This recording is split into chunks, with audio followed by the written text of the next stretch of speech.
RCF.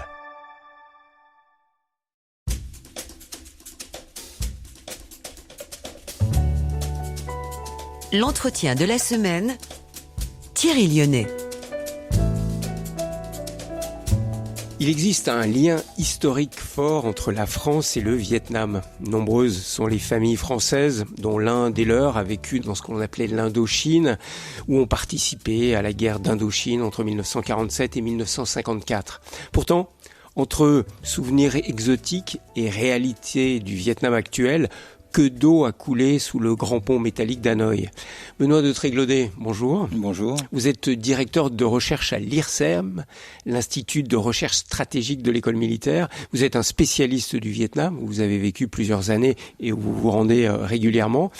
Vous venez de publier dans cette très intéressante collection Ligne de vie d'un peuple, des éditions Henri Dougier, un livre qui s'intitule Vietnamien. Vous donnez la parole à 26 Vietnamiens de toutes conditions sociales, des citadins, des ruraux, pour nous aider à mieux comprendre la société vietnamienne d'aujourd'hui.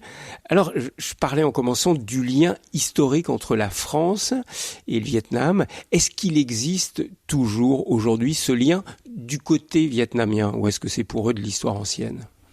100 ans d'histoire commune, c'est l'expression qui est souvent utilisée, ça ne s'oublie pas, ça reste comme des morceaux dans la mémoire collective qui sont vraiment très vivaces, même pour un pays qui a connu au cours de son une histoire tumultueuse de nombreuses présences étrangères sur son sol. Donc oui, il reste des traces, des morceaux, des petites pièces d'un grand puzzle de cette culture française dans le Vietnam d'aujourd'hui, mais c'est aussi ça qui m'a intéressé, qui m'a motivé en écrivant cet ouvrage, c'est que le Vietnam d'aujourd'hui est un pays de 100 millions d'habitants qui est peuplé majoritairement de jeunes qui sont nés après, non pas la défaite française au Vietnam en mai 1954, dans ce... mais même après la guerre du Vietnam. Mais surtout après la guerre du Vietnam. Ils ont moins de 30 ans en 1975, donc c'est des gens qui ont moins de 30 ans et pour qui, véritablement, les soubresauts de l'histoire et des guerres d'indépendance sont quand même assez lointaines. Donc il y a à la fois un décalage qui est important à mettre en place entre un souvenir vietnamien dans la mémoire collective française qui existe, qui est très fort, qui est parfois un peu imagé, trop pour des gens qui connaissent peut-être le Vietnam d'aujourd'hui, et parallèlement, côté vietnamien, une autre vision de la France. Alors déjà, est-ce qu'on peut parler des Vietnamiens comme si c'était une unité, un ensemble ? Parce que vous dites dans votre livre, il ne faut pas parler d'une âme vietnamienne, c'est une erreur de parler d'une âme vietnamienne. Toujours un peu de mal à vouloir, déjà en tant qu'auteur, en tant qu'universitaire, travailler sur les Vietnamiens ou écrire un livre sur les Vietnamiens, ça veut pas dire grand-chose. Le principe de la collection d'Henri Dougier est très beau, c'est effectivement faire choisir 26 personnalités vietnamiennes qui nous parlent du Vietnam d'aujourd'hui à travers leur vécu, leurs ressentis, leurs souvenirs et leur appartenance. Donc il existe naturellement pas... les Vietnamiens, il y a cette fracture que tout le monde connaît entre le Nord et le Sud qui a quand même donné lieu à une guerre meurtrière, une guerre civile. Ne l'oublions pas, la guerre entre le régime du Nord-Vietnam et le Sud-Vietnam dans les années 60-70. Non, mais surtout ce qu'on découvre, c'est surtout une guerre civile entre les Vietnamiens. Et vous avez toutes raison, les minorités ethniques, quoi. Il y a une diversité incroyable. De combien de 54 minorités ethniques qui vivent souvent aux marges, en fait, des bassins démographiques du pays, dans les montagnes du Nord, à proximité de la Chine, du Laos, du Cambodge, dans des régions plus reculées. Et l'histoire du Vietnam, c'est aussi l'histoire d'une colonisation intérieure qui a poussé le peuple majoritaire, aujourd'hui ce qu'on appelle les Vietnamiens, ce sont les Kinh, qui a poussé les Kinh à coloniser le territoire intérieur vietnamien sur les minorités ethniques. Encore aujourd'hui, ils assimilent ces minorités ethniques, les Kinh, ou pas ? Il y a une politique en fait qui officiellement tend à mettre en valeur la diversité ethnique et culturelle du Vietnam, mais comme certains des personnages que j'ai rencontrés pour faire ce livre le rappellent et le racontent très bien, il y a quand même effectivement une volonté d'assimilation, de normalisation du peuple dans son ensemble. Et notamment par la langue, l'écriture et l'éducation. par la langue, mais en même temps, plus récemment, les autorités vietnamiennes ont autorisé l'utilisation des langues minoritaires sur les territoires, avec l'ouverture de télévision en langue locale, de radio en langue locale, etc. Donc c'est aussi possible, mais c'est vrai qu'il y a une volonté, on va dire, d'assimilation et d'homogénéisation de la population. Benoît de Tréglaudet, en lisant votre livre Vietnamien, on découvre qu'il y a eu un événement très important, et vous en parlez souvent, et ceux que vous interviewez vous en parlent souvent, c'est ce qu'on appelle le Doi Moi en 1986. En quoi ça a complètement changé la vie des Vietnamiens ? Alors oui et non, parce que habituellement, effectivement, pour les autorités vietnamiennes et au Vietnam, il y a un avant et un après. C'est quoi le Doi Moi ? C'est une ouverture économique du pays qui date de 1986, un petit peu sur le modèle de la perestroïka en Union soviétique à l'époque, et qui a complètement changé en fait le rapport au monde du Vietnam et son positionnement par rapport à ses alliés et ses partenaires économiques et politiques. Tout a changé. Mais justement, en écoutant les personnes que j'ai rencontrées pour faire ce livre, je pense que la vraie rupture, elle n'est pas en 86, mais elle est un petit peu plus tard, en 1991, au moment où l'Union soviétique disparaît et où soudainement le Vietnam est confronté à une sorte de rupture totale de son rapport au monde, où pendant près d'un siècle et demi, il avait vécu et s'était développé dans un rapport à l'Occident, la France d'abord, et ensuite l'Occident, le pacte de Varsovie, l'Union soviétique, etc. Et son économie dépendait en fait d'abord de la France, puis de l'Union soviétique, et avec la disparition de l'Union soviétique en 91, le Vietnam a dû se réorienter et a redécouvert sa façade asiatique et s'est progressivement transformé en État ou en puissance intermédiaire d'Asie, ce qu'elle n'avait jamais été au cours des 200 ans passés. L'entretien de la semaine. RCF. Benoît de Tréglaudet, je le disais, vous avez rencontré 26 personnes, bien plus, j'imagine, dans votre carrière de chercheur, 26 Vietnamiens, de toutes les générations.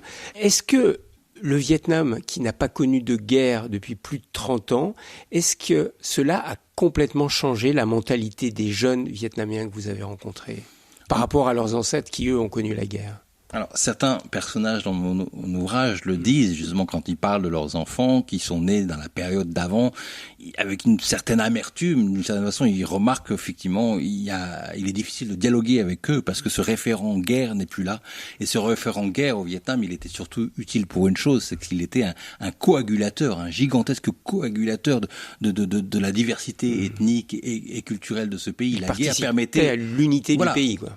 C'était l'argument de l'unité du pays. Renforcer l'unité du pays et sans la guerre, le régime, qu'est-ce qu'il a fait ? Il a essayé de cultiver la mémoire de la guerre. Ça a été une guerre par procuration, une guerre du souvenir. Et ça prend plus chez les jeunes, une guerre de ça ? la mémoire. Et ça a marché parce que c'est un pays qui vit sur ces guerres passées, ces guerres anciennes contre la Chine. Je rappelle que le Vietnam était une colonie chinoise jusqu'au XIe siècle et s'est battu plusieurs fois contre la Chine. Et après 1975, il a fallu aussi, il y a eu la petite guerre contre la Chine en 1979. Mais la mémoire de la guerre a été et est toujours au cœur de la culture politique de ce pays. Donc aujourd'hui, il y a d'autres crispations potentiellement guerrières autour de la mer de Chine méridionale qui sont mises en avant pour le parti communiste vietnamien, pour le gouvernement, continuer cette logique en fait de l'union face à un ennemi potentiel. Benoît de Tréglaudet, pour les non-initiés, on a du mal à comprendre si le Vietnam est un pays communiste ou un pays finalement capitaliste comme ses voisins de l'Asie du Sud-Est, notamment la Thaïlande.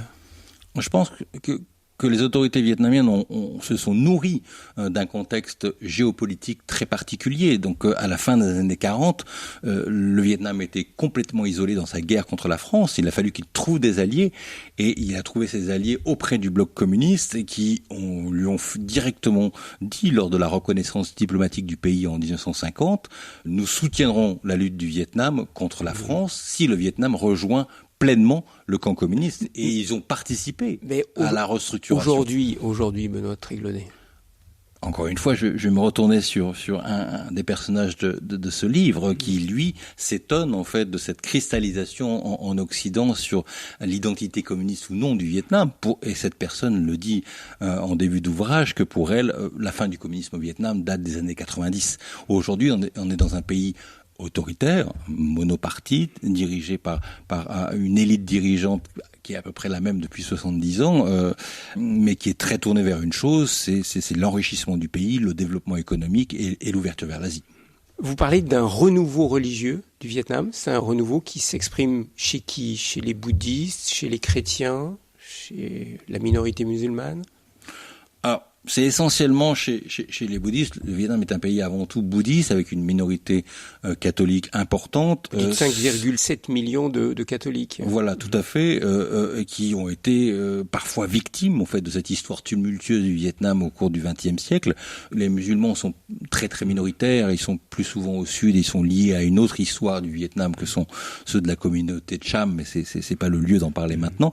Mais effectivement, cette ouverture, cette réouverture du pays, on a parlé du Doi Moi et des années 90, est allée vers une libéralisation des comportements religieux dans le pays qui a permis à la population, sous le couvert encore une fois du Parti communiste vietnamien, parce que tout ça a été sous surveillance du Parti sous communiste. surveillance du parti et bien encadré, qui a permis à la population de pouvoir à nouveau plus ouvertement et plus librement composer avec sa religion.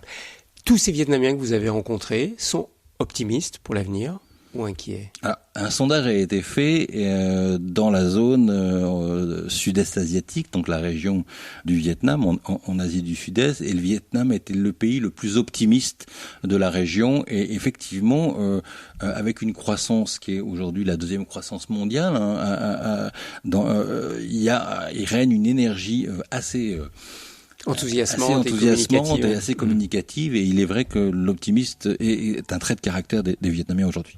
Eh bien, merci beaucoup. Nous les découvrirons en lisant votre livre Vietnamien aux éditions Henri Daugier dans cette très intéressante collection Ligne de vie d'un peuple à emporter quand on part visiter un pays. Merci beaucoup, Benoît de Réglodet.